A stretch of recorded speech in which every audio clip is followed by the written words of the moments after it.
Hello guys, how are you doing.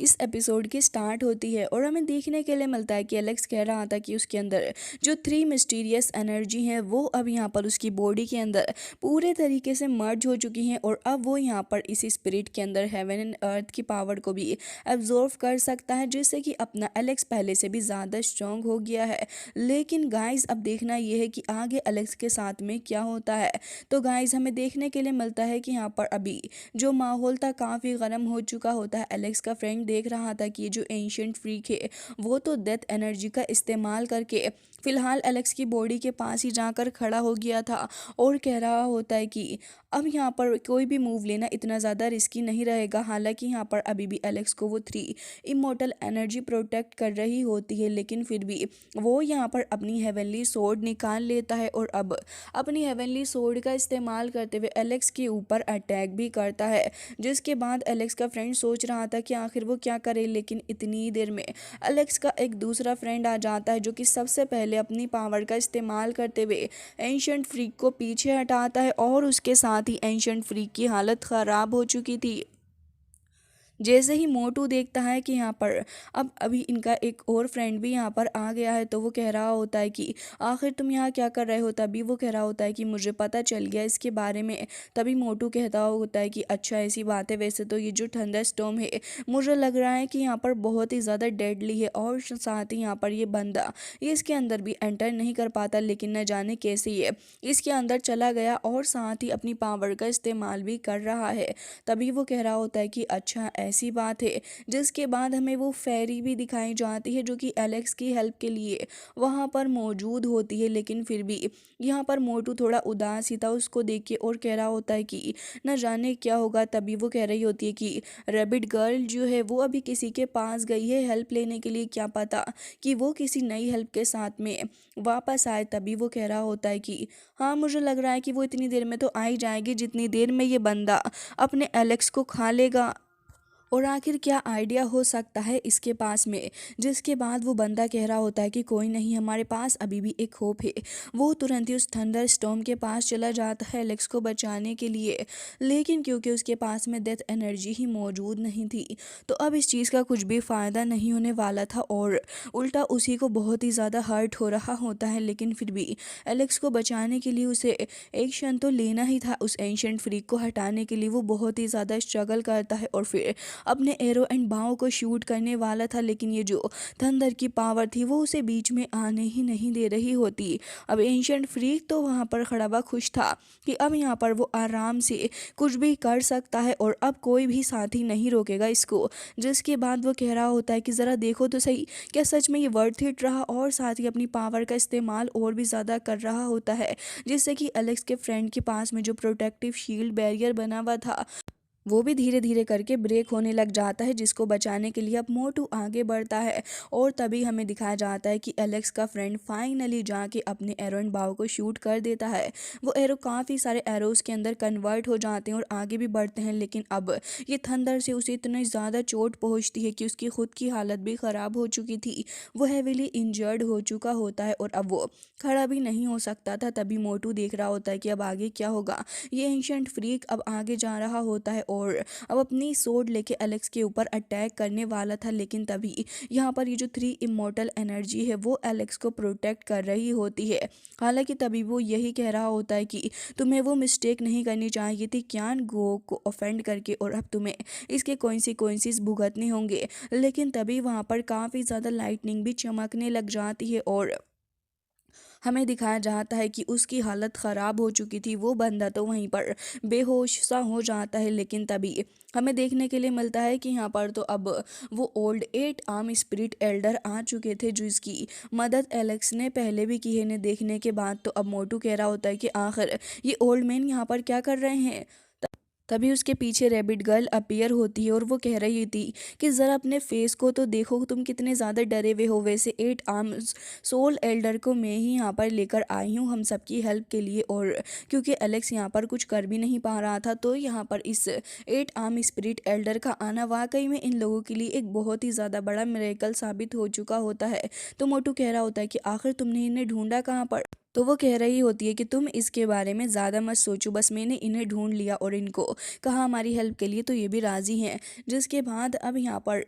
उसका दूसरा friend भी यही कह रहा होता है कि फाइनली जाके सब कुछ हो गया, नहीं तो मुझे तो डर था कि यहाँ से एलेक्स शायद से ज़िंदा नहीं निकल पाता। अब सभी की नज़रें थीं इस एल्डर के ऊपर जिसने आके मौके पे बचा लिया है एलेक्स को। लेकिन एंशिएंट फ्रीक जैसे ही इस चीज़ को देखता है तो उसे बहुत ही ज़्यादा गुस्सा भी आता है और कह रहा था कि एक आउटसाइडर ने आके इतना सब कुछ करने की कोशिश की और अब मैं तुम्हें दिखाऊंगा कि आखिर तुमने क्या करा है, तुम्हें आखिर इससे क्या फ़ायदा पहुंचता जो तुम्हें ये एक्शन लेने की ज़रूरत पड़ी। तभी यहाँ पर ओल्ड मैन कह रहे होते हैं कि ये जो बेनिफैक्टर हमारी ट्राइब की हेल्प करने वाले हैं और इसी वजह से मुझे इन्हें बचाना ही पड़ा, और अगर तुम यहाँ पर बीच में आओगे तो मैं तब भी ऐसे ही करूँगा और मैं नहीं चाहता कि तुम इनको हर्ट करो। ये सुनने के बाद तो एंशिएंट फ्रीक को काफ़ी गुस्सा आता है, लेकिन तभी ओल्ड मैन के ऊपर ढेर सारी लाइटनिंग भी गिर रही होती है क्योंकि वो भी उस जगह पर खड़े थे ट्रायल के बीच में, जिस पर हमें दिखाया जाता है कि अब वो एंशिएंट फ्रीक कह रहा होता है कि तुम्हारे पास मैं अभी देखता हूँ कि कौन कौन सी ट्रिक बाकी है क्योंकि तुम यहाँ ज़्यादा देर तक रेसिस्ट नहीं कर सकते। ऑल्सो ओल्ड मैन को तो यहाँ पर हर्ट भी हो रहा होता है, लेकिन डेथ एनर्जी का इस्तेमाल करते हुए ये एंशिएंट फ्रीक बहुत ही ज़्यादा सेफ था इस ओल्ड मैन के कंपैरिजन में। जिसके बाद वो कह रहा होता है कि ठीक है, अब तुमने मुझे फोर्स कर ही दिया है, तो अब वो खुद ही काफ़ी तेज़ी से आगे जा रहा था एलेक्स के ऊपर हमला करने। दूसरी तरफ एलेक्स की प्रीमोडियल स्पिरिट को देखते हैं जिसके पीछे अब वो राक्षस पड़ चुका था और वो लगातार उसके ऊपर हमला करे जा रहा होता है। तभी एलेक्स कह रहा था कि आखिर ऐसा क्या है जो कि मुझे यहाँ पर इतना ज़्यादा परेशान कर रहा है, आखिर क्यों ये गिव अप करने को राज़ी नहीं है। जिस पे एलेक्स काफ़ी तेज़ी से वहाँ से निकल के भागता है तो एक केव के सामने ही आकर रुक गया था और तब वो उस केव को देखता है जिसका माहौल काफ़ी ज़्यादा अजीब सा था। एलेक्स सोच रहा होता है कि अब उसे आगे क्या करना चाहिए। तब इस डीमन को देखते हैं जो कि लगातार एलेक्स की तरफ को ही बढ़ रहा था और वो काफ़ी गुस्से से एलेक्स को देखते हुए अपनी ब्रांचेस का इस्तेमाल करता है जिसके थ्रू वो एलेक्स को पकड़ने वाला था। लेकिन यहाँ पर एलेक्स की प्रीमोडियल स्पिरिट इतनी भी ज़्यादा बेवकूफ़ नहीं थी कि वो इसकी फालतू के जाल के अंदर फंस जाए, और अब यहाँ पर एलेक्स बस खुद को बचाने के बारे में ही सोच रहा था। तभी हमें दिखाया जाता है कि काफ़ी ज़्यादा मिस्ट यहाँ फैलने लग जाती है और जैसे ही वो मिस्ट यहाँ से ख़त्म होती है तो ढेर सारे डीमन अब प्रीमोडियल स्पिरिट के सामने खड़े थे। एक तरफ तो यहाँ पर ये केव होती है और दूसरी तरफ इतने ढेर सारे डीमंस जिनके पास में बहुत ज़्यादा पावर थी और वो धीरे धीरे करके इवॉल्व भी हो रहे थे। तभी एलेक्स यहाँ पर अपनी खुद की उस थ्री इमोर्टल एनर्जी का इस्तेमाल करता है और उसी एनर्जी का इस्तेमाल करते हुए वो काफ़ी ज़्यादा पावरफुल एनर्जी को अपने आसपास इकट्ठा कर लेता है। तभी वो जो डीमन थे वो काफ़ी ज़ोर से चिल्लाते हैं और फिर हमें दिखाया जाता है कि यहाँ की हालत काफ़ी ज़्यादा ख़राब हो चुकी थी। साथ ही यहाँ पर एलेक्स अब कोशिश कर रहा होता है कि इनसे बाहर निकला जाए। वो देखता है कि पलक झपकते ही वो डीमन के पीछे आकर खड़ा हो गया है। वो जो केव थी वो भी वहाँ पर बुरे तरीके से टूट फूट जाती है और उसके सामने एक बहुत ही ज़्यादा बड़ा सा दानव खड़ा था जो कि उसके सामने ही आकर चिल्लाने लग जाता है और उसकी जो साउंड्स वेव होती हैं वो भी बहुत ही ज़्यादा स्ट्रॉन्ग थी जो कि प्रीमोडियल स्पिरिट के ऊपर कहीं ना कहीं असर कर रही थी। प्रीमोडियल स्पिरिट वहाँ से गायब भी होती है, लेकिन अब हमें देखने के लिए मिलता है कि दोनों ही डीमंस के बीच में वॉर छिड़ जाती है। दोनों ही एक दूसरे से फाइट करने लगे थे। तभी प्रीमोडियल स्पिरिट इस बात का फ़ायदा उठाती है और साथ ही वो तो वहाँ से निकल गई थी, लेकिन अब जो ये दोनों ही डीमंस थे वो एक दूसरे के खून के प्यासे लग रहे थे। वो आपस में ऐसे ही भिड़ने लग जाते हैं जिसका मौका अब एलेक्स को मिल चुका था अपनी पावर का इस्तेमाल करने के लिए, और अब यहाँ पर वो अपनी मैजिकल फिश का इस्तेमाल करता है जिससे कि उसे अब और भी ज़्यादा पावर मिलने वाली थी। और तुरंत ही जैसे ही वो फिश जाकर कोलैप्स करती है तो वहाँ पर एक एरे बन गया था और अब उस एरे का इस्तेमाल करते हुए वो फाइनली जाके 9 हेवनली ट्रिब्यूलेशन को पास कर लेता है और उसके बाद एलेक्स अपनी आई खोलता है। हालांकि तभी यहाँ पर एंशिएंट फ्रीक ये कह रहा होता है कि आखिर ये मुझसे क्या हाइड कर रहा है। वो आगे ही जा रहा था, लेकिन इससे पहले एलेक्स अपनी इसको ओपन करता है और अब हमें दिखाया जाता है कि यहाँ की सिचुएशन ख़राब हो चुकी थी क्योंकि अब एलेक्स ने अपना वो एम्परर आर्मर भी पहन लिया था और अब वो कह रहा होता है कि लग रहा है कि तुम यहाँ पर ख़त्म होने के लिए आए हो, वो भी मेरे हाथों। एंशिएंट फ्रीक तो एलेक्स को देख के अब डर जाता है क्योंकि उसे समझ में आ चुका था कि अब तो उसकी हालत एलेक्स काफ़ी बुरी कर देगा। साथ ही वो एलेक्स को बहुत ही ज़्यादा डर के देख रहा होता है। एलेक्स भी उसे अटैक करके पीछे हटा देता है, लेकिन क्योंकि इस एंशिएंट फ्रीक ने एलेक्स को काफ़ी ज़्यादा परेशान किया था तो अब तो एलेक्स उसे कहाँ ही छोड़ेगा। वो अपनी 3 इमॉर्टल एनर्जीज का भी इस्तेमाल करता है और उसको ट्रैप कर लेता है। वहीं पर वो ट्रैप करने के बाद उसके ऊपर हेवनली ट्रिब्यूलेशन जाकर हिट करती है, जिससे कि अब उसकी पूरी बॉडी के अंदर इमेंस पेन हो रहा था और ये पेन इतना ज़्यादा था कि वो उसको बर्दाश्त नहीं कर पाता और उसके बाद एक बहुत ही बड़ा सा ब्लास्ट होता है। लेकिन एलेक्स अभी भी यहाँ पर नहीं रुकता, वो अपनी पावर का इस्तेमाल कर रहा था, साथ ही देख रहा होता है कि आखिर यहाँ पर क्या हो रहा है, क्योंकि इमेंस अमाउंट के अंदर आसपास के सारे ही इन्वायरमेंट के अंदर बहुत ही ज़्यादा एनर्जी फैल रही थी, जिसके साथ ही अब यहाँ पर कुछ वक्त बाद ये माहौल शांत होता है और एलेक्स यहाँ पर उस एल्डर को देख रहा होता है जिसने अभी उसकी हेल्प की थी। तो तब यहाँ पर एलेक्स कह रहा होता है कि आपका बहुत बहुत शुक्रिया एल्डर मेरी हेल्प करने के लिए, क्योंकि यहाँ पर उनकी एनर्जी सारी ड्रेन हो चुकी थी और उनके बॉडी के अंदर बिल्कुल भी स्पिरिचुअल पावर नहीं बची होती, जिसके चलते वो यहाँ पर ऑलमोस्ट एक डीप स्लीप के अंदर चले जाते हैं। एलेक्स सबसे पहले उन सीनियर को ही एक सेफ जगह पर रखता है, जिससे कि यहाँ पर वो ठीक हो पाए और साथ ही हील भी हो। एलेक्स कुछ हर्ब्स वगैरह भी उनकी बॉडी की तरफ को करता है, जिससे कि उन्हें और भी ज़्यादा पावर मिलेगी और वो काफ़ी जल्दी से रिकवर भी हो पाएंगे। एलेक्स के बाकी सारे फ्रेंड्स भी यही देख रहे होते हैं, जिसके बाद एलेक्स उस थंडर को देख रहा होता है और कह रहा था कि ये वाकई में बहुत ही ज़्यादा लॉन्ग लास्टिंग और एक्सट्रीम था। लेकिन अब यहाँ पर एलेक्स ने इस एग्जामिनेशन को पूरे तरीके से पास कर लिया है और एक बहुत ही बड़ा डिजास्टर भी स्टोन सिटी की तरफ से एलेक्स के लिए आ चुका था। जिसके बाद ये सीन कट हो जाता है और अब हमें दिखाया जाता है दूसरी साइड का सीन, क्योंकि अब माहौल काफ़ी ज़्यादा शांत हो चुका था और अब हमें एक नई जगह दिखाई जाती है। वैसे इस जगह का नाम सोड फेरी माउंटेन था और एलेक्स जैसे इस जगह पर अराइव करता है तो वो कह रहा था कि ये जगह तो फुल ऑफ जगह से इतना कुछ खास एक्सपेक्ट नहीं किया था, लेकिन जब एलेक्स रियल में यहाँ पर आता है तो उसकी एक्सपेक्टेशंस वाकई में फुलफिल हो जाती हैं।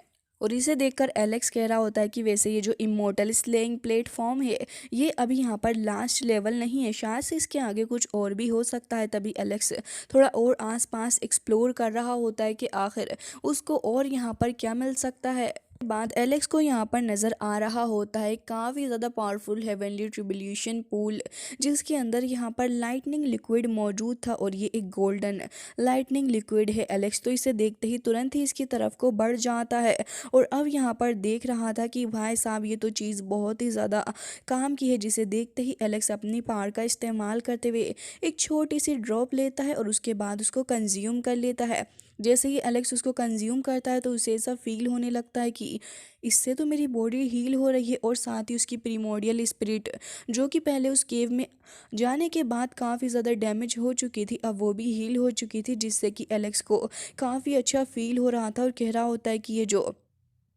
गोल्डन लाइटनिंग लिक्विड है इससे तो मेरी प्रीमोडियल स्पिरिट एकदम से ही ठीक हो चुकी है। और साथ ही वो अपनी बॉडी को देखते हुए खुश हो रहा था और कह रहा होता है कि क्यों ना यहाँ पर इसको और कंज्यूम करा जाए, और वहाँ पर कुछ ब्रांच टाइप वो उठकर आ रहा होता है तो एलेक्स उसे काफ़ी ज़्यादा कंज्यूम कर लेता है। एटलीस्ट एलेक्स यहाँ पर 1/3 ऑफ पूल लिक्विड को कंज्यूम करता है। जिसके बाद हमें दिखाया जाता है वापस से वही सीन जहाँ पर सारे ही लोग एलेक्स का इंतज़ार कर रहे थे और तभी वो कह रहे होते हैं कि काश ये ओल्ड मैन ठीक हो जाए, और रैबिट गर्ल भी यही कह रही थी कि न जाने इस ओल्ड मैन को क्या हो गया है, क्या सच में ही ठीक हो भी पाएंगे या फिर नहीं, क्योंकि अगर इन्हें कुछ हो गया तो फिर हम इनकी क्लैन के लोगों को आखिर क्या जवाब देंगे।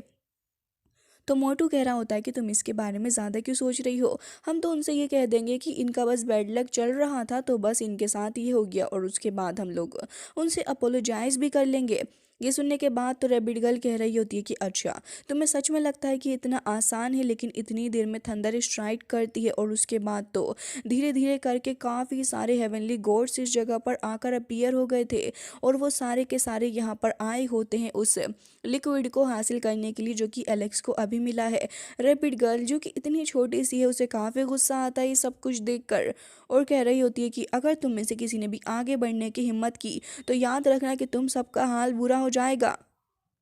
तभी उनमें से एक गोड कह रहा होता है कि अच्छा तुम देख भी रही हो कि हम कितने सारे हैं, अब अगर हम आगे बढ़ेंगे तो तुम्हारे लिए डिज़ास्टर है ना कि हमारे लिए, तो ज़रा हमें बताओ कि आखिर वो पर्सन कहाँ पर है, क्योंकि हमें यहाँ पर इस जगह से बाहर निकलना है और हमें भी इस कर्ज को ख़त्म करना है, क्योंकि जब तक ये कर्ज ख़त्म नहीं होगा तब तक हम लोग भी इस जगह से नहीं निकल पाएंगे। जिसके बाद तो यहाँ पर ये सारे के सारे देख रहे होते हैं कि अब आगे क्या करना है, लेकिन तभी आसमान के अंदर से काफ़ी ज़्यादा लाइटनिंग निकल रही थी और तभी सभी की नज़र एलेक्स के ऊपर पड़ती है, जो कि आ रहा होता है एक कप के अंदर लेके काफ़ी सारा गोल्डन लाइटनिंग लिक्विड, जिसकी कुछ कुछ ड्रॉप्स वो निकालता है और फिर सारे ही फ्रेंड्स को दे देता है उनकी काइंडनेस को रीपे करने के लिए, क्योंकि सभी ने एलेक्स को बचाने के लिए बहुत ही ज़्यादा एफर्ट्स डाले थे। जिसके बाद उन सभी के जो वुंड्स वगैरह थे वो तो हील होते ही हैं, साथ ही उन्हें काफ़ी पावर भी मिलती है। इवन शेलिन तो इसे देख के काफ़ी खुश होता है, क्योंकि उस बेचारे को तो बहुत ही ज़्यादा हर्ट भी हो गया था इन सभी चीज़ों से। जिसके बाद सभी लोग इसके बारे में बातें कर रहे थे और कह रहे थे कि लेजेंड्स नो इसके बारे में ये कहते हैं कि गोल्डन लाइटनिंग लिक्विड जो है वो आता है एक एंशियंट फेरी पॉन्ड से और बहुत ही ज़्यादा पावरफुल भी होता है, और साथ ही इसका इस्तेमाल करके स्पिरिचुअल प्रैक्टिस को भी और भी ज़्यादा अच्छे से बढ़ाया जा सकता है और यंगर जनरेशन के लिए और भी ज़्यादा अच्छा है। वो सारे के सारे गोड्स उस लिक्विड को हासिल करने के लिए आगे जा रहे थे और उन्हें बहुत ज़्यादा जल्दबाजी भी होती है।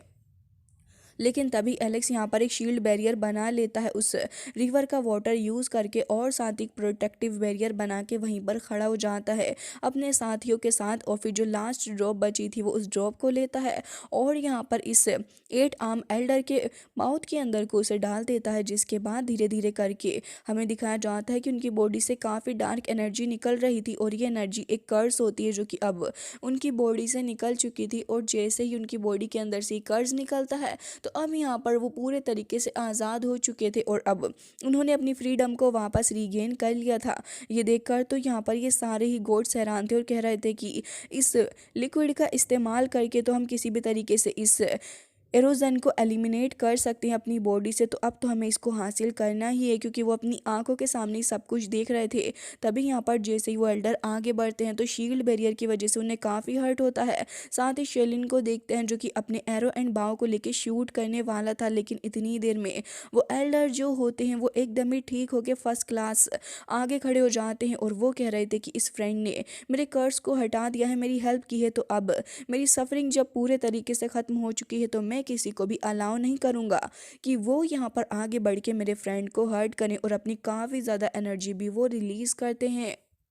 जिसके बाद तो अब यहाँ पर वो बाकी सारे एल्डर थोड़े घबरा रहे थे इस एनर्जी को देखकर, लेकिन फिर भी वो यहाँ पर रुकने के लिए तैयार नहीं थे और कह रहे होते हैं कि जब तुमने अपनी पावर को बढ़ा लिया है तो भला हम क्यों नहीं। वो एलेक्स से ज़बरदस्ती करना चाह रहे थे इसको छीनने के लिए, तो एलेक्स आगे बढ़ रहा होता है और कह रहा था कि अच्छा तो तुमको ये लिक्विड चाहिए, लेकिन अफसोस ये ख़त्म हो चुका है, और तुरंत ही उनको कफ उल्टा करके दिखा देता है। ये देख कर तो उन सभी को एंजाइटी सी होने लग जाती है कि आखिर ये क्या हो गया है, क्योंकि उनको तो काफ़ी उम्मीदें थी इस लिक्विड से। तो एलेक्स कह रहा होता है कि अब अगर किसी ने आगे बढ़ने की कोशिश की तो याद रखना मैं उसे ख़त्म कर डालूंगा, लेकिन तभी वो एल्डर काफ़ी ज़्यादा गुस्से में था और आगे बढ़ रहा था अटैक करने के लिए, लेकिन इतनी देर में एलेक्स अपनी पावर का इस्तेमाल करके उसे चुटकियों में ख़त्म कर देता है। ये देखकर वो बाकी गोड डर जाते हैं और कह रहे थे कि माई फ्रेंड, हम चाहेंगे कि आप प्लीज़ हमारी शियान वैली के अंदर आएँ और हम वहाँ पर आपका स्वागत करना चाहेंगे कि आप हमारे एंसेस्ट्रल लैंड के अंदर चलना चाहेंगे, लेकिन एलेक्स इससे साफ इनकार कर देता है।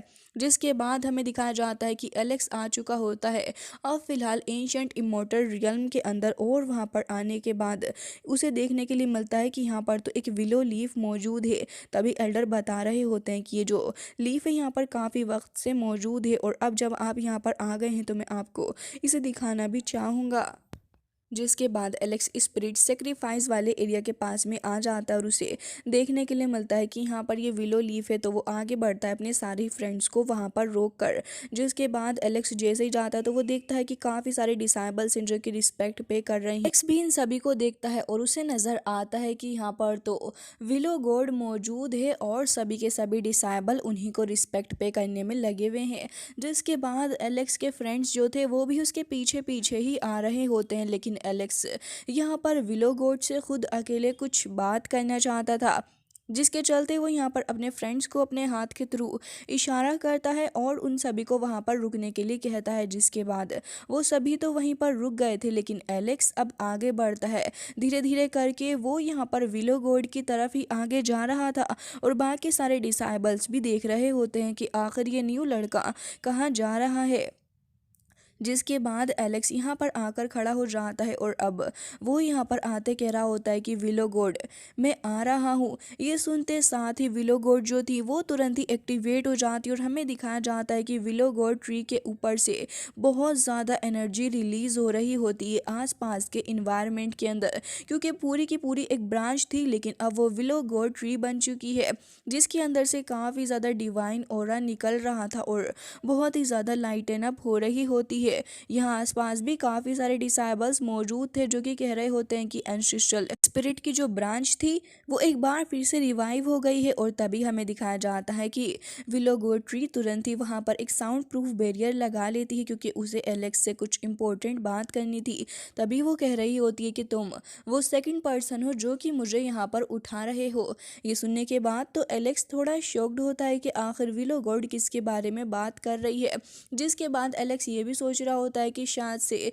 वो यहाँ पर उसके फादर के बारे में बात कर रही होगी। लेकिन फिर भी वो ये पूछ लेता है कि आखिर वो पर्सन कौन है, जिस पर विलो गॉड उसको बता रही होती है कि वो एम्परर ये है, यानी कि ये फैन। एंड गाइज आपको तो पता ही है कि यहाँ पर ये जो बात हो रही है एम्परर ये के बारे में, वो कोई और नहीं बल्कि सराउंडिंग दी हेवन से ये फैन है। ये सुनने के बाद एलेक्स थोड़ा शॉक्ड होता है, हालांकि यहाँ पर उसे वो कॉल्ड्रन भी दिखता है जिसके बारे में वो बात कर रही थी। और अब वो कह रहा होता है कि अच्छा लेकिन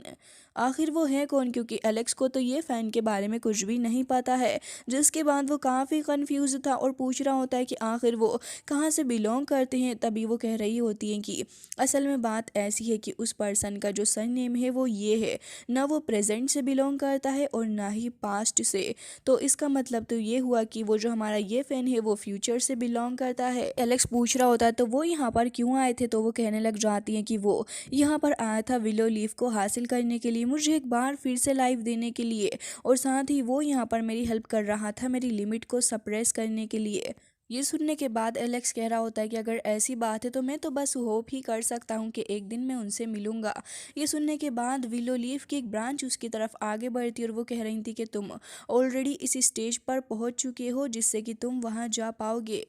जिसके बाद एलेक्स कह रहा होता है कि अगर ऐसी बात है तो फिर मुझे तो यहाँ पर कंसंट्रेट करना होगा लाइफ एंड डेथ के ऊपर, और वंडर जो है ये टाइम का सिर्फ इसके ऊपर। एलेक्स काफ़ी ज़्यादा खुश था और कह रहा होता है कि अगर ऐसी बात है तो फिर मैं ये करूँगा। जिसके साथ ही कह रहा होता है कि आप शीश उनके अंदर बॉर्न हुए थे, अब मैं आपके रास्ते को फॉलो करते हुए निर्वाणा तक जाऊँगा और मैं देखना चाहूँगा कि लाइफ एंड डेथ से परे आखिर क्या है। सो गाइज इसी के साथ आज का ये एपिसोड हो जाता है एंड आई रियली होप कि आपको पसंद आया होगा। मिलते हैं नेक्स्ट वीडियो में, तब तक के लिए bye bye, take care of yourself.